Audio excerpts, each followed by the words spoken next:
प्रतिभा ने बढ़ाया विवेकानंद विद्यालय का सम्मान।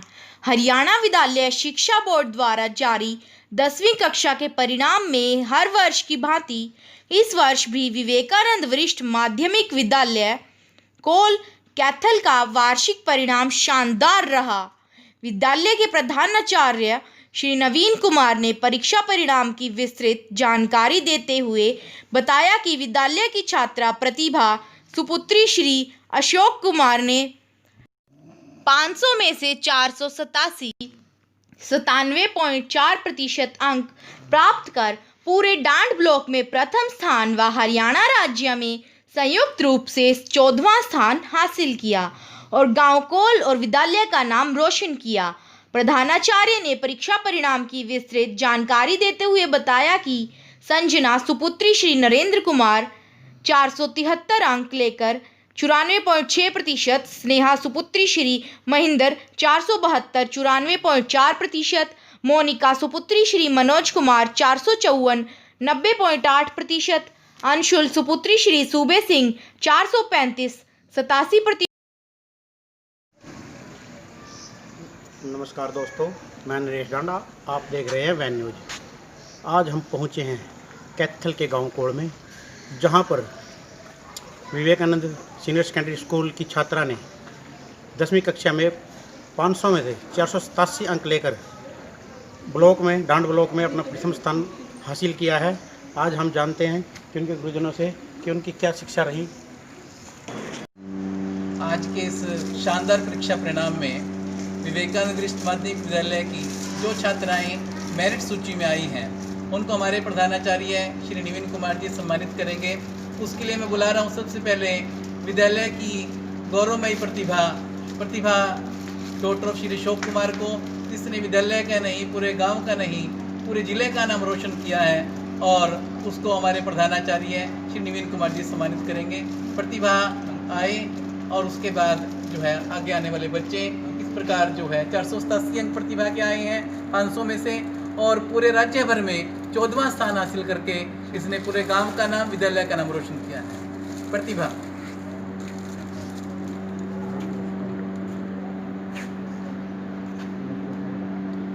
इसके बाद अगली गुड़िया जो पूरे कोल गांव में सेकंड आई है, ब्लॉक में सेकंड आई है, उसका नाम है संजना डॉक्टर ऑफ श्री नरेंद्र कुमार। 473 अंक हैं 500 में से 94.6%। इसके बाद अगली गुड़िया स्नेहा डॉक्टर ऑफ श्री महेंद्र सिंह 472 अंक हैं 94.4%, पूरे कोल गांव में थर्ड है। उसके बाद मोनिका पुत्री श्री मनोज कुमार 454 अंक हैं 500 में से 90.8%, जो मेरिट सूची में 90% से ऊपर अंक लेकर गांव का नाम रोशन किया है। इसके बाद डॉक्टर ऑफ श्री सोन शर्मा 400 अंक लेकर गांव का नाम रोशन किया है। इसके बाद संध्या डॉक्टर ऑफ श्री प्रवीण कुमार 400 अंक लेकर गांव का नाम रोशन किया है। डॉक्टर ऑफ सूबे सिंह 435 अंक लेकर मेरिट सूची में स्थान हासिल किया और विद्यालय का नाम रोशन किया। इसके बाद सुमेधा डॉक्टर ऑफ श्री नंद किशोर 428 अंक लेकर मेरिट सूची में स्थान हासिल किया और गांव का नाम रोशन किया। Sameer son of Shri Karamveer Singh merit सूची में स्थान हासिल किया और गांव का नाम रोशन किया। इसके बाद सुजल मेरिट सूची में स्थान हासिल किया और कोल गांव का नाम रोशन किया। बेटा, आपका शुभ नाम क्या है? मेरा नाम प्रतिभा है। अच्छा प्रतिभा बेटा, आपने आज जो ये रिजल्ट घोषित हुआ हरियाणा बोर्ड का, और आपने 10वीं कक्षा में 500 में से 487 अंक प्राप्त डांड ब्लॉक में अपना प्रथम स्थान हासिल किया है, इसके बारे में आप क्या कहना चाहोगे? मैं यही कहना चाहती हूँ कि इसका पूरा क्रेडिट मेरे सर को, नवीन सर को, पंकज सर को और मेरे पूरे विद्यालय को, मेरे माता पिता को, इनको जाता है। इनकी वजह से मैं आज यहाँ तक पहुँची हूँ। इनकी वजह से मैंने आज 97% लेके अपने विद्यालय विवेकानंद वरिष्ठ माध्यमिक विद्यालय का नाम रोशन किया है। अच्छा बेटा, ये बताओ, जो आप स्टडी करते थे वो कितना टाइम देते थे आप अपनी स्टडी को? मैं सुबह यहाँ 8 बजे आती थी और शाम के 5:30 बजे तक पढ़ती थी। उसके बाद सर एक्स्ट्रा क्लास में भी पढ़ाते थे, संडे को भी पढ़ाते थे, कोई फेस्टिवल होता था उसमें भी सर पढ़ाते थे। सर उन्हें कभी छुट्टी नहीं होने दी। और यही भी कहना चाहूँगी कि घर जाके भी मैं पढ़ती थी। घर जाके मैं 11 से लेके 1 बजे तक पढ़ती थी और सुबह भी। ठीक है बेटा। अच्छा बेटा, आप इसका श्रेय किसको देना चाहोगे? मैं इसका श्रेय विवेकानंद वरिष्ठ माध्यमिक विद्यालय के प्रिंसिपल साहब और पंकज सर और अपने सभी टीचर्स, अपनी फैमिली को देना चाहूँगी। अच्छा बेटा, आपके परिवार में से आपकी ज़्यादा हेल्प किसने की? मम्मी ने भी की, पापा ने भी की, चाचा ने भी की, चाची ने भी की, सबने की। मतलब घर में भी कोई पढ़ाता था आपको?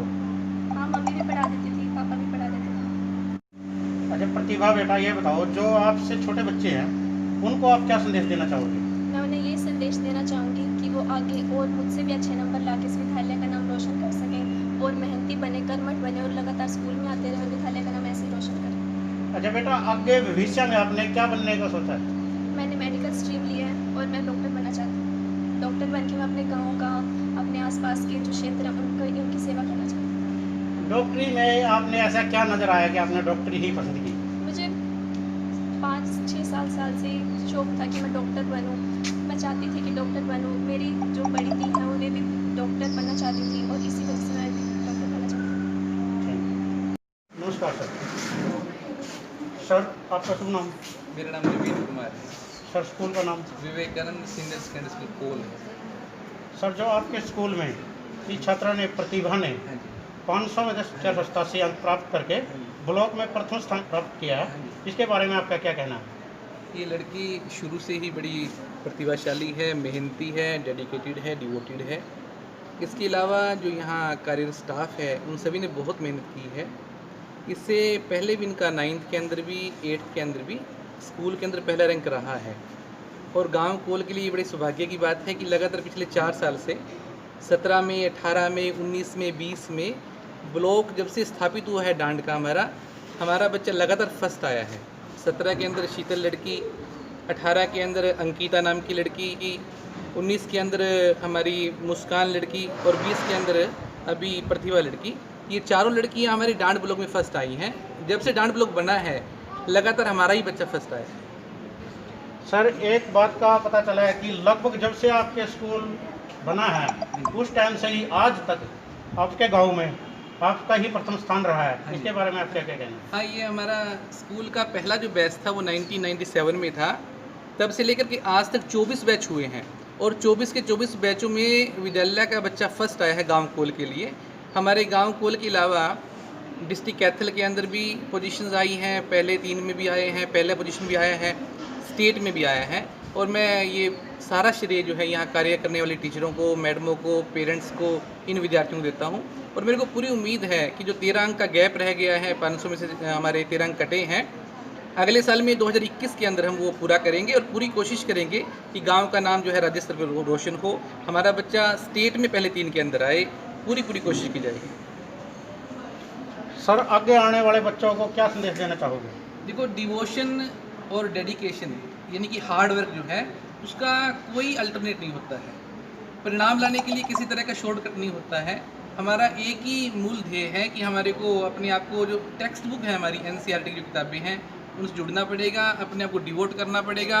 और जो टीचर हमारे यहाँ कार्यरत हैं या हमारे पेरेंट्स जो हमारे को सजेस्ट करते हैं उनको फॉलो करना पड़ेगा और अपने शौक़ छोड़ने पड़ेंगे। हमारे को एक तरह से ना पूरी तरह से डिवोट होना पड़ेगा शुरू से ही। मेरे को पूरी उम्मीद है कि किसी तरह का भी टारगेट कोई भी बच्चा अचीव कर सकता है। हम शुरू से ही यहाँ ग्रामीण पृष्ठभूमि के अंदर हैं और हमारे सारे बच्चे यहाँ रूरल एरिया के अंदर हैं, बड़े ही मिडिल क्लास फैमिलीज़ के हैं और रिसोर्सेज बड़े कम हैं। लेकिन उसके बावजूद भी हमने अंकों के लिहाज से शहरी बच्चों को, जो प्रतिभा संपन्न बच्चे हैं, अपने आप को बोलते हैं कि रिसोर्सेज हमारे पास हैं, उनको कई बार पछाड़ा है। मेरे को पूरी उम्मीद है कि अगले सेशन के अंदर भी, 2021 के अंदर भी, हम गांव कोल के लिए नया आयाम स्थापित करेंगे और हमारा बच्चा जो है डिस्ट्रिक्ट के अंदर भी, स्टेट के अंदर भी गांव का नाम रोशन करेगा, ऐसी मेरे को पूरी उम्मीद है। क्योंकि इसका पूरा श्रेय यहाँ कार्य करने वाली मैडमों को है, चाहे वो नर्सरी की मैडम है, चाहे वो 10th की मैडम है, जो भी यहाँ काम कर रहे हैं मैडम, वो बहुत ही डिवोटेड हैं। उन्होंने कभी समझा ही नहीं कि मेरा स्कूल है, उन्होंने अपना परिवार समझा है, इन सारे बच्चों को अपना बच्चा मानना है, यही इस सफलता का कारण है। अच्छा सर, जैसे फिलहाल ये कोरोना महामारी चली हुई है, हाँ जी, और इसमें बच्चे की क्लासेज ऑनलाइन चली हुई है और बच्चों की क्लासेज भी शुरुआती ही है क्योंकि नए ही क्लास हैं सभी की, और इसमें ऑनलाइन में बच्चे समझ नहीं पा रहे। इसमें ऐसा क्या रहेगा, इस साल का परिणाम कैसे बच्चे साबित कर पाएंगे या टीचर कैसे साबित कर पाएंगे कि अच्छा रिजल्ट दे पाएंगे, इसमें आपका क्या कहना है? देखो, ऑनलाइन जो ये टेक्नोलॉजी है ये सभी के लिए नया एक प्रयास है, नया एक अपॉर्चुनिटी है, नया एक तरह से मौका है सभी के लिए। और कुछ बच्चे इसमें अपने को ढाल पा रहे हैं, लेकिन लगभग बच्चे हमारे ग्रामीण क्षेत्र के इसमें ढाल नहीं पा रहे हैं। इसमें कोई सच्चाई नहीं है और मैं सबको कह दूं कि सारे बच्चे इसको फॉलो कर रहे हैं। लेकिन मैं आपको ये यकीन दिलवाता हूं कि फिज़िकली जैसे ही हमारे को गवर्नमेंट अलाउ करेगी क्लास में बुलाने के लिए, हम जो भी पुरानी भरपाई है उसको एक्स्ट्रा क्लास लगा करके, संडे लगा करके, शाम की क्लास लगा करके पूरा करेंगे। और हर एक बच्चे को, क्योंकि जब तक वो फिज़िकली इंटरेक्ट नहीं होता है, जब तक टीचर उसकी आँख में आँख डाल के नहीं देखता है, तब तक उसकी जो कमियाँ हैं वो दूर नहीं कर सकता है। तो मेरे को पूरी उम्मीद है, टेक्नोलॉजी ठीक है अपनी जगह पे, यूट्यूब के ऊपर बड़े लेक्चर पड़े हुए हैं और टेक्नोलॉजी का यूज़ करके हम लाभ उठा सकते हैं, लेकिन क्लासरूम का जो एनवायरनमेंट है वो अलग ही तरह का होता है और उसके बिना बच्चे का पूरा निखार नहीं आ सकता है। तो जैसे ही गवर्नमेंट अलाउ करेगी, हम पूरी कोशिश करेंगे कि पुरानी सारी भरपाई हो। अप्रैल से लेकर के जुलाई तक का जो भी सेशन गया है, 1/3 हिस्सा लगभग, उसकी भरपाई करने के लिए हम कटिबद्ध हैं। हम पूरी कोशिश करेंगे कि हर तरह की भरपाई हो। अच्छा सर, मैं एक और बात पूछना चाहता हूँ आपसे कि जो कोरोना महामारी में ऑनलाइन क्लासें हैं ना, इनमें फीस की भी बात चली हुई है, सभी जगह चली हुई है।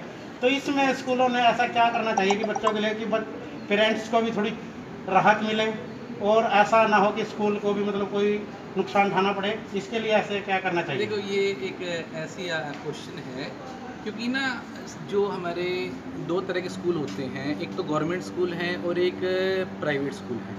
प्राइवेट स्कूल में भी जो बड़े स्कूल हैं, जिनको हम CBSE के स्कूल बोलते हैं, जिनका बहुत भारी इंफ्रास्ट्रक्चर है, जो पूंजीपतियों के स्कूल हैं एक तरह से, वो अलग होते हैं। और जो बजटेड स्कूल हैं, छोटे स्कूल हैं, जिनको समाज चलाता है मिल करके, वो अलग होते हैं। यहाँ जो भी एक तरह से कलेक्शन होती है फीस की, उसी के अनुसार सारे रिसोर्स हैं। इसके अलावा किसी भी छोटे स्कूल के पास में कोई रिसोर्स नहीं होता है। तो ये एक आपसी सहमति होती है, आपसी कोऑर्डिनेशन होता है, इसमें सभी की स्वेच्छा होती है। और शहर सारे के सारे जिस तरह यज्ञ के अंदर आहुति डालते हैं सारे, इसी तरह पेरेंट्स करते हैं। इसमें कोई फोर्स नहीं होता किसी के पास भी। हमारी ये कोशिश रहती है कि किससे 2 रुपये लिए गए हैं, जो भी कुछ लिया गया है, उसके अनुपात में उससे ज़्यादा काम करके दिखाया जाए, ताकि पेरेंट्स को ये ना हो कि मेरे से चीटिंग हो गई है या धोखा हो गया है। Thank you sir. हमारे साथ वो बच्चे हैं विवेकानंद सीनियर सेकेंडरी स्कूल कोल के, जिन्होंने, ये गुड़िया प्रतिभा है जिन्होंने प्रथम स्थान प्राप्त किया, और गुड़िया ये क्या नाम आपका? ये संजना है जिन्होंने सेकंड पोजीशन गांव कोल में हासिल की है। इन्होंने 500 में से 473 अंक प्राप्त किए हैं। और बेटा आपका क्या नाम है? इनका नाम स्नेह है, जिन्होंने थर्ड पोजीशन हासिल किया गांव कोल में। इन्होंने 472 अंक प्राप्त किए हैं 500 में से। हाँ बेटा, आप क्या कहना चाहोगे? मैं ये कहना चाहूँगी कि इसमें हर जगह हमारे प्रिंसिपल, हमारे स्कूल, हमारे टीचर, हमारे पेरेंट्स का पूरा योगदान रहा, जिस कारण हम इतना ऊपर पहुँच सके। बेटा, आप स्टडी किस टाइम तक करते थे?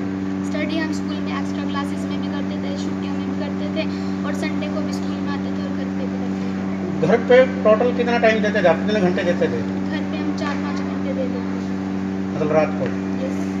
अच्छा बेटा, आप अपने छोटे बच्चों को क्या संदेश देना चाहोगे? मैं उनको भी ये संदेश देना चाहूँगी कि वो अपने कर्मठता से अपनी स्टडी करें और बहुत ऊंचे मुकामों पर पहुँच सकें। अच्छा बेटा, भविष्य में आपने क्या बनना की सोची है? मैंने भविष्य में IAS बनने की सोचा है। IAS? अच्छा बेटा, IAS के लिए क्या सब्जेक्ट आपने चूज किया है? Non medical. Non medical. हाँ बेटा, आप क्या कहना चाहोगे? मैं ये कहना चाहूँगी कि इसमें सारा श्रेय हमारे टीचर्स, हमारे प्रिंसिपल, मेरे पेरेंट्स को जाता है। और कुछ बेटा? और हम स्कूल में भी बहुत टाइम तक पढ़ते थे और छुट्टियों में भी, संडे को भी स्कूल में आते थे। और मैं आगे आने वाले बच्चों को ये कहना चाहूँगी कि आप और मेहनती बने, कर्मठता से पढ़े और हमसे भी आगे ना बढ़ें। बेटा, आपके स्कूल का स्टाफ के बारे में आप क्या कहना चाहोगे? हमारे स्कूल का स्टाफ बहुत अच्छा है, वो हमें प्रेरणा देते हैं आगे कुछ करने की, और हमें कहते हैं कि